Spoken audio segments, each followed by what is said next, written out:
आठवें वेतन आयोग को लेकर ये बात तो साफ हो गई है कि इसे पूरी तरह से लागू होने में वर्ष 2028 तक का इंतजार करना पड़ सकता है। लेकिन ऐसा नहीं है कि लाखों केंद्रीय कर्मियों को इसका फायदा साल 2028 से ही मिलेगा। एक बहुत ही महत्वपूर्ण जानकारी से जुड़ी आप तक पहुंचा रहे हैं, वीडियो को देखिए अंत तक।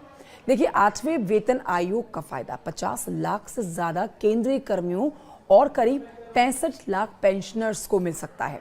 खबरों के मुताबिक आठवां वेतन आयोग 1 जनवरी 2026 से लागू माना जाएगा और इसी तारीख से कर्मचारियों को नए कैलकुलेशन के हिसाब से सैलरी दी जाएगी।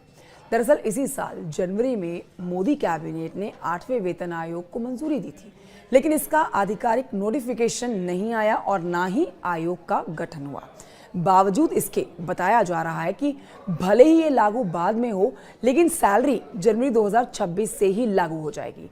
आपको बता देते हैं कि किसी भी वेतन आयोग में सैलरी कैलकुलेशन के लिए फिटमेंट फैक्टर बहुत मायने रखता है।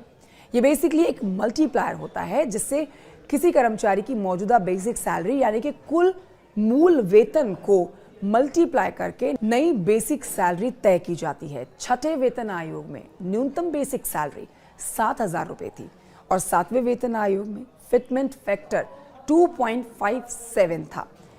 इस फॉर्मूले के तहत न्यूनतम बेसिक सैलरी 7,000 रुपए से बढ़कर सीधे 18,000 रुपए हो गई थी। अब देखिए, आठवें वेतन आयोग का अब तक ऑफिशियल नोटिफिकेशन नहीं आया है।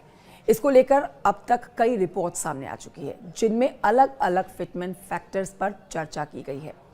कुछ रिपोर्ट्स में 1.92 तो कुछ में 2.86 तक के फिटमेंट फैक्टर पर चर्चा हुई है।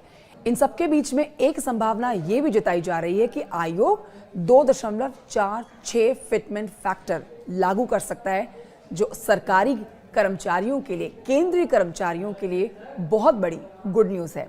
क्या कहेंगे आप इस पर? कमेंट करके जरूर बताएं।